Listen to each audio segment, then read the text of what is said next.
ഒരു റിലേഷൻഷിപ്പിലാവുക, നമ്മുടെ ജീവിത പങ്കാളിയെ തിരഞ്ഞെടുക്കുക എന്നുള്ള കാര്യത്തിലൊക്കെ നമ്മൾ പലപ്പോഴും ഒരു ഫാന്റസി വേൾഡിലാണ്. എസ്പെഷ്യലി ഒരു കൗമാര പ്രായത്തിലായാലും ഏർലി അഡൽട്ട് പ്രായത്തിലായാലും ഒക്കെ നമ്മൾ ആ ഒരു ഫാന്റസി വേൾഡിലാണ് നമ്മൾ പലപ്പോഴും ചിന്തിക്കുന്നത്.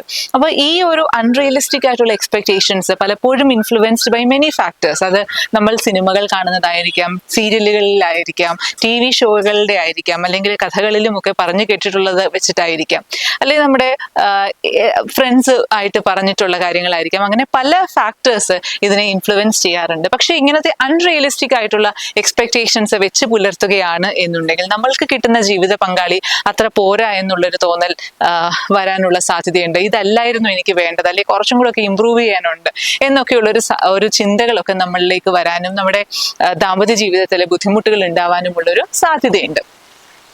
ഹായ്, ഞാൻ ഡോക്ടർ നയന. പുതിയൊരു വീഡിയോയിലേക്ക് സ്വാഗതം. ഇന്ന് നമ്മൾ ഡിസ്കസ് ചെയ്യാനായിട്ട് പോകുന്ന വിഷയം, നമ്മുടെ ഒരു വ്യക്തിയെ പരിചയപ്പെട്ട് അതിനുശേഷം നമ്മൾ ലൈഫ് ലോങ് കമ്മിറ്റ്മെന്റിലേക്ക് കടക്കുന്നത് വരെയുള്ള ഒരു സമയം, അതായത് നമ്മൾ ഇനിഷ്യൽ മീറ്റിംഗ് മുതൽ നമ്മളൊരു കല്യാണത്തിലേക്ക് പോകുന്ന ആ ഒരു സമയം ഉണ്ടല്ലോ, ഒരു ഡേറ്റിങ്ങിന്റെ ഒക്കെ ഒരു സമയം. ആ ഒരു സമയത്തിൽ അതിനെ തന്നെ നമുക്കൊരു 4 സ്റ്റേജസ് ആയിട്ട് ഡിവൈഡ് ചെയ്യാം. ഈ 4 സ്റ്റേജസിൽ നമ്മൾ കറക്റ്റ് ആയിട്ടുള്ള തീരുമാനങ്ങളാണ് എടുക്കുന്നത് എന്നുണ്ടെങ്കിൽ നമ്മുടെ ആഗ്രഹത്തിനനുസരിച്ച് നമുക്ക് മനസ്സിനിണങ്ങുന്ന ഒരു ജീവിത പങ്കാളിയെ കണ്ടെത്താനായിട്ട് സാധിക്കും. പലപ്പോഴും ഈ സ്റ്റേജസ് നമ്മൾ പലതും സ്കിപ്പ് ചെയ്യാൻ ഉള്ള സാധ്യതയുണ്ട്, അല്ലെങ്കിൽ നമ്മൾ അത്രത്തോളം ചിന്തിക്കാതെ പെട്ടെന്ന് തന്നെ തീരുമാനങ്ങൾ എടുക്കാനുള്ളൊരു സാധ്യതയുണ്ട്. അപ്പോഴൊക്കെയാണ് നമ്മൾ പല റെഡ് ഫ്ലാഗ്സും കാണാതെ പോകുന്നതും, അല്ലെങ്കിൽ അതിനുശേഷം ആഫ്റ്റർ മാരേജ് നമ്മൾ ഇതല്ലായിരുന്നു എനിക്ക് വേണ്ടത് എന്നുള്ളൊരു ചിന്തയിലേക്കൊക്കെ പോകാനുള്ളൊരു സാധ്യത കൂടുതലായിട്ട് ഉള്ളത്. സോ അത് ഏതൊക്കെയാണ് ആ സ്റ്റേജസ് എന്നുള്ളതിനെ പറ്റിയിട്ടും ആ ഓരോ സ്റ്റേജിലും നമ്മളുടെ മനസ്സിലൂടെ പോകുന്ന ചില കാര്യങ്ങളും എങ്ങനെ നമുക്കതിനെ നന്നായിട്ട് ഹാൻഡിൽ ചെയ്യാം എന്നുള്ളതിനെ പറ്റിയിട്ടുമാണ് ഇന്നത്തെ വീഡിയോയിൽ ഇൻക്ലൂഡ് ചെയ്തിട്ടുള്ളത്. സോ ഫസ്റ്റ് സ്റ്റേജ് എന്ന് പറയുന്നത് ഇനിഷ്യൽ മീറ്റിംഗ് ആണ്. ആ വ്യക്തിയെ നമ്മൾ കാണണമല്ലോ. ഇനിഷ്യൽ മീറ്റിംഗ് ഇത് പലപ്പോഴും പലർക്കും പല സ്ഥലങ്ങളിൽ വെച്ചായിരിക്കാം അല്ലേ. ചിലപ്പോൾ കല്യാണങ്ങളിൽ വെച്ചായിരിക്കാം, ഫംഗ്ഷന്റെ ഇടയ്ക്ക് വെച്ചായിരിക്കാം, ചിലർ ഡേറ്റിംഗ് ആപ്ലിക്കേഷനിലായിരിക്കാം കണ്ടുമുട്ടിയത്, ചിലർ മാട്രിമോണി ആപ്ലിക്കേഷൻസിലായിരിക്കാം, ചിലർ സോഷ്യൽ മീഡിയയിലായിരിക്കാം, മറ്റു ചിലർ ഫ്രണ്ട്സിന്റെ റിലേറ്റീവ്സോ, അങ്ങനെ പല രീതിയിൽ നമ്മൾ ആ വ്യക്തിയെ കണ്ടുമുട്ടാനുള്ളൊരു സാധ്യതയുണ്ട്. സോ പലപ്പോഴും first impression is the best impression എന്നൊക്കെ നമ്മൾ കേട്ടിട്ടുണ്ട്. എന്നാൽ പോലും പലപ്പോഴും നമ്മുടെ ലൈഫിലേക്ക് വരുന്ന സമയത്ത് ആദ്യത്തെ നമുക്ക് കിട്ടുന്ന ഒരു ഇംപ്രഷൻ ആയിരിക്കണം എന്നില്ല ബെസ്റ്റ് ഇംപ്രഷൻ എന്നുള്ളത്. തീർച്ചയായിട്ടും നമ്മുടെ മനസ്സിൽ ഉണ്ടാവണം. ആദ്യത്തെ സ്റ്റേജിലും രണ്ടാമത്തെ സ്റ്റേജിലും വളരെയധികം ഒരു ഹോർമോൺസിന്റെ ഒക്കെ, ഇപ്പോൾ ഓക്സിറ്റോസിൻ ആയിക്കോട്ടെ, ഡോപ്പമിൻ ആയിക്കോട്ടെ, അതിന്റെയൊക്കെ ഒരു അതിപ്രസരമാണ്. ആ ഒരു ഇനിഷ്യൽ ബട്ടർഫ്ലൈസ് എന്നൊക്കെ നമ്മൾ പറയാറുണ്ട് അല്ലേ. അപ്പോൾ ആ ഒരു ഇതൊക്കെ നമ്മൾ മാറ്റി വെച്ചിട്ട് നമ്മൾ പല കാര്യങ്ങളും ചിന്തിക്കേണ്ടതായിട്ട് ഉണ്ട്. സോ ഇനിഷ്യൽ സ്റ്റേജിൽ നമ്മൾ എന്താണ് ശ്രദ്ധിക്കേണ്ടത്? ആ വ്യക്തിയെ ആദ്യമായിട്ട് നമ്മൾ കാണുന്ന സമയത്ത് ആ വ്യക്തിയുടെ ഫിസിക്കൽ അപ്പിയറൻസിലും അവരുടെ ബാഹ്യരൂപത്തിലും ഒക്കെ നമ്മൾ വളരെയധികം അട്രാക്റ്റഡ് ആവാനുള്ള ഒരു സാധ്യതയുണ്ട്. സോ അതൊക്കെ മാറ്റി വെച്ചിട്ട് നമ്മൾ ആ വ്യക്തിയുടെ വാല്യൂസും നമ്മളുടെ ബിലീവ്സും ഒക്കെ ഒരു യോജിപ്പിൽ പോകുന്നുണ്ടോ, അല്ലെങ്കിൽ ഏകദേശം ഓക്കെ ഒക്കെ ആണോ എന്നുള്ളത് നമ്മളൊന്ന് ശ്രദ്ധിക്കണം. സംസാരിക്കുമ്പോൾ ആ വ്യക്തിയുമായിട്ട് സംസാരിക്കുമ്പോൾ തന്നെ നമുക്ക് കണക്റ്റഡ് ആവാൻ സാധിക്കുന്നുണ്ടോ എന്നുള്ളത് നമ്മൾ ശ്രദ്ധിക്കണം. ഒരു സെക്കൻഡ് മീറ്റിംഗ്, തേർഡ് മീറ്റിംഗ് ഒക്കെ വർത്ത് ആണോ എന്നുള്ളത് നമ്മളൊന്ന് ശ്രദ്ധിക്കണം. ഫസ്റ്റ് ആ ഒരു ഇനിഷ്യൽ മീറ്റിംഗ്, അല്ലെങ്കിൽ ആ ഒരു ഫസ്റ്റ് സ്റ്റേജ് ഓഫ് ഡേറ്റിംഗ് എന്ന് പറയുന്ന ആ ഒരു സമയത്ത് നമ്മൾ തീർച്ചയായിട്ടും ഈ കാര്യങ്ങളൊന്ന് ശ്രദ്ധിക്കണം. So second stage is curiosity, interest and infatuation എന്ന് പറയുന്ന ഒരു സ്റ്റേജ് ആണ്. ഈ ഒരു സ്റ്റേജിലും ഹോർമോൺസിന്റെ അതിപ്രസരം ഒക്കെ ഉള്ള ഒരു സമയമാണ്. ഓക്സിറ്റോസിൻ ആയാലും ഡോപ്പമിൻ ആയാലും ആ ഒരു ബട്ടർഫ്ലൈസ് ഒക്കെ നമുക്ക് ഉള്ള സമയമാണ്. സോ ഈ ഒരു സ്റ്റേജിലും പലപ്പോഴും നമ്മൾ ഈ വ്യക്തി എൻ്റെ ലൈഫ് പാർട്ട്ണർ ആവാൻ, അല്ലെങ്കിൽ ഈ വ്യക്തിയുമായിട്ട് എനിക്ക് അഡ്ജസ്റ്റ് ചെയ്ത് മുന്നോട്ട് പോകാൻ സാധിക്കുമോ എന്നുള്ളതിനെ ചിന്തിക്കുന്നതിന് പകരം നമ്മൾ പലപ്പോഴും ചിന്തിക്കുന്നത് ഈ വ്യക്തി എങ്ങനെ ഇംപ്രസ് ചെയ്യാം എന്നുള്ളതാണ്. ഈ ഒരു സ്റ്റേജിൽ രണ്ടുപേരും, അതിപ്പോൾ ആണായാലും പെണ്ണായാലും, രണ്ടുപേരും അവരുടെ നല്ല സ്വഭാവങ്ങൾ മാത്രമേ പുറത്തേക്ക് കാണിക്കുകയുള്ളൂ എന്നുള്ളതുമാണ്. ആ മറ്റേ വ്യക്തി, ഓപ്പോസിറ്റ് ഉള്ള ആളെ എങ്ങനെ ഇംപ്രസ് ചെയ്യാം എന്നുള്ളതാണ് നമ്മളുടെ പ്രധാനമായിട്ടുള്ള ലക്ഷ്യം ഈ ഒരു സ്റ്റേജിൽ. അതുപോലെ തന്നെ ഇതിൽ പലപ്പോഴും നമ്മൾ ബാഹ്യരൂപവും അവരുടെ ഫിസിക്കൽ അപ്പിയറൻസ്, അവരുടെ സംസാരം, അവരുടെ വ്യക്തിത്വം, ഇതൊക്കെ കണ്ടിട്ടായിരിക്കും നമ്മൾ ഇൻഫ്ലുവൻസ്ഡ് ആവുന്നത്, അല്ലെങ്കിൽ ആ വ്യക്തിയുമായിട്ട് നമ്മൾ അട്രാക്റ്റഡ് ആവാനുള്ളൊരു സാധ്യത കൂടുതലായിട്ടുള്ളത്. പലപ്പോഴും ആ വ്യക്തിയുടെ ദോഷവശങ്ങൾ കാണിക്കില്ല. ഇൻ കേസ് നമ്മൾ കണ്ടാൽ പോലും അത് കണ്ടില്ല എന്ന് നടിക്കാനൊക്കെ ഉള്ള ഒരു സാധ്യതയുള്ളൊരു സ്റ്റേജാണ് ഈ സെക്കൻഡ് സ്റ്റേജ് എന്ന് പറയുന്നത്. തേർഡ് സ്റ്റേജ് ആണ് enlightenment and becoming A couple എന്ന് പറയുന്ന സ്റ്റേജ്.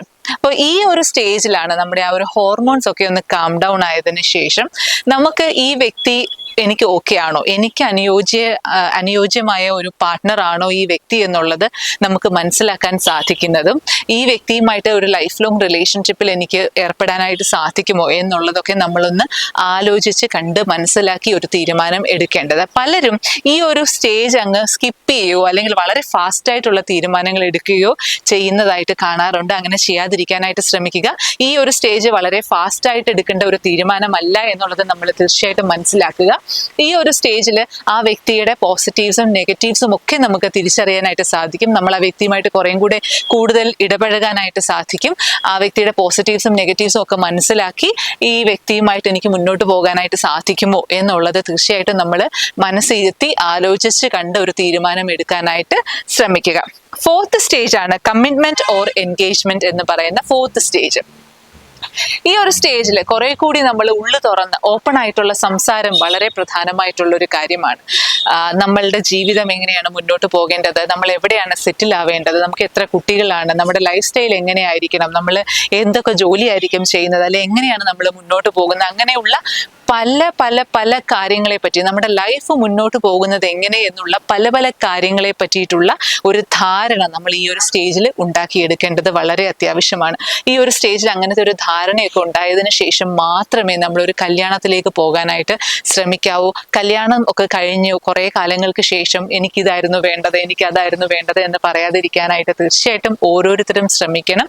അതിന് മുന്നേ തന്നെ നമ്മൾ ഈ പറയുന്ന കാര്യങ്ങളെ പറ്റിയിട്ടൊക്കെയുള്ള ഒരു ധാരണയിലേക്ക് എത്താനായിട്ട് തീർച്ചയായിട്ടും ശ്രമിക്കുക. ആ ഒരു ഡേറ്റിങ്ങിന്റെ സമയത്ത് തന്നെ, അതിപ്പോൾ അറേഞ്ച് മാരേജ് ആയാലും ലവ് മാരേജ് ആയാലും ഒക്കെ ആ ഒരു കണ്ടുമുട്ടുന്നത് മുതൽ കല്യാണം വരെയുള്ള ഒരു സമയമുണ്ട് അല്ലേ, കുറേ മാസങ്ങൾ നമ്മളുടെ കയ്യിലുണ്ട്. ആ ഒരു സമയത്ത് തീർച്ചയായിട്ടും മറ്റേ വ്യക്തിയെ നമ്മൾ പൂർണ്ണമായിട്ട് മനസ്സിലാക്കാനായിട്ട്, നമുക്കിപ്പോൾ ഒരു 100% ഏതൊരു വ്യക്തിയെ മനസ്സിലാക്കാൻ പറ്റുമെന്നല്ല പറയുന്നത്, പക്ഷേ ഏറെക്കുറെ നമുക്ക് ആ വ്യക്തിയുമായിട്ട് അഡ്ജസ്റ്റ് ചെയ്ത് മുന്നോട്ട് പോകാൻ സാധിക്കുമോ, നമ്മുടെ വാല്യൂസും നമ്മളുടെ ബിലീഫ് സിസ്റ്റവും ഒക്കെ ആ വ്യക്തിയുമായിട്ട് ഏകദേശം ഒരു ധാരണയിൽ പോകുമോ, അല്ലെങ്കിൽ ആ വ്യക്തിയുമായിട്ട് കണക്ട് ആവാനായിട്ട് സാധിക്കുമോ, ആ വ്യക്തി ഇമോഷണലി ഫിസിക്കലി ഒക്കെ എനിക്ക് ആവശ്യങ്ങളുള്ളപ്പോൾ എനിക്ക് അവൈലബിൾ ആയിട്ട് നിൽക്കുന്നുണ്ടോ, അതുപോലെ എന്തെങ്കിലും റെഡ് ഫ്ലാഗ്സ് ഉണ്ടോ, ഇതൊക്കെ നമ്മൾ നോക്കേണ്ടത് ഈ ഒരു സ്റ്റേജിലാണ്. പരസ്പരം സംസാരിക്കുകയും തുറന്ന് സംസാരിക്കുകയും ഒരു ധാരണയിൽ എത്താനായിട്ട്, ലൈഫിനെ പറ്റി ഒരു ധാരണയിൽ എത്താനായിട്ട് ശ്രമവും നടത്തേണ്ടത് തീർച്ചയായിട്ടും ഈ ഒരു സ്റ്റേജിലാണ്. അഭിപ്രായ വ്യത്യാസങ്ങൾ ഉണ്ടാവും. രണ്ട് വ്യക്തികൾ രണ്ട് സാഹചര്യത്തിൽ നിന്ന് വന്നവർ ഒരുമിച്ച് ജീവിക്കാൻ തുടങ്ങുമ്പോൾ, അല്ലെങ്കിൽ ഒരുമിച്ച് ഒരു ലൈഫിനെ പറ്റി സ്വപ്നം കാണുമ്പോൾ അതിനെ പറ്റിയിട്ടുള്ള അഭിപ്രായങ്ങൾ പറയുന്ന സമയത്ത് തീർച്ചയായിട്ടും അഭിപ്രായ വ്യത്യാസങ്ങൾ ഉണ്ടാവും. ആ ഒരു അഭിപ്രായ വ്യത്യാസങ്ങൾ ഓപ്പൺ ആയിട്ടുള്ള കോൺവെർസേഷൻ എങ്ങനെയാണ് നിങ്ങൾക്ക് രണ്ടുപേർക്കും കൂടി അതിനെ ഒരു ധാരണയിലേക്ക് എത്താൻ സാധിക്കുന്നത് എന്നുള്ളത് മനസ്സിലാക്കാനും ഈ ഒരു സ്റ്റേജ് നിങ്ങൾക്ക് തീർച്ചയായിട്ടും ഉപകാരപ്പെടും. സോ ഈ മൂന്നാമത്തെ സ്റ്റേജും നാലാമത്തെ സ്റ്റേജും നിങ്ങൾ സ്കിപ്പ് ചെയ്യുകയോ അല്ലെങ്കിൽ അത് വളരെ പെട്ടെന്നൊരു തീരുമാനത്തിലേക്ക് എത്തുകയോ ചെയ്യാതിരിക്കാനായിട്ട് ശ്രമിക്കുക. ബിക്കോസ് ആദ്യത്തെ രണ്ട് സ്റ്റേജും ഒരു ഹോർമോൺസിന്റെ അതിപ്രസരം ഉള്ളത് കൊണ്ട് തന്നെ പലപ്പോഴും നമ്മൾ ബ്രെയിൻ ഉപയോഗിച്ച് ചിന്തിക്കാനായിട്ട് സാധിക്കാറില്ല, അല്ലെങ്കിൽ വളരെ പെട്ടെന്നൊക്കെ നമ്മൾ തീരുമാനങ്ങളിലേക്ക് എടുത്തു ചാടാനുള്ള ഒരു സാധ്യതയുണ്ട്. സോ അതുകൊണ്ട് തന്നെ മൂന്നാമത്തെയും നാലാമത്തെയും സ്റ്റേജിൽ നമ്മൾ തീർച്ചയായിട്ടും ആലോചിച്ച് കണ്ട് മാത്രം ഒരു തീരുമാനത്തിലേക്ക് എത്തുക. അങ്ങനെയെങ്കിൽ തീർച്ചയായിട്ടും നമ്മുടെ ലൈഫിൽ നമ്മൾ ആഗ്രഹിക്കുന്ന രീതിയിൽ, നമ്മൾക്ക് കമ്മ്യൂണിക്കേറ്റ് ചെയ്യാൻ സാധിക്കുന്ന രീതിയിൽ, കണക്ട് ചെയ്യാൻ സാധിക്കുന്ന രീതിയിൽ ഒരു ലൈഫ് പാർട്ട്ണറിനെ ലഭിക്കാനായിട്ട് സാധിക്കും. സോ ഈ ഒരു 4 സ്റ്റേജസ് നിങ്ങൾ എല്ലാവരുടെയും മനസ്സിൽ ഒന്ന് വെക്കുക. എസ്പെഷ്യലി ഒരു റിലേഷൻഷിപ്പിലേക്കൊക്കെ പോകുന്ന ഒരു പ്രായത്തിൽ, അഡോളസെന്റ് ഏജ് ഗ്രൂപ്പ് ആയിക്കോട്ടെ, ഏർലി അഡൽട്ട്ഹുഡ് ആയിക്കോട്ടെ, തീർച്ചയായിട്ടും ഈ ഒരു വീഡിയോ നിങ്ങൾ മനസ്സിൽ വെച്ചേക്കുക. ഈ 4 സ്റ്റേജസിനെ പറ്റിയിട്ടുള്ള കാര്യവും മനസ്സിൽ വെച്ചേക്കുക. തീർച്ചയായിട്ടും ആലോചിച്ച് മാത്രം ഒരു തീരുമാനത്തിലേക്ക് പോകാനായിട്ട് ശ്രമിക്കുക.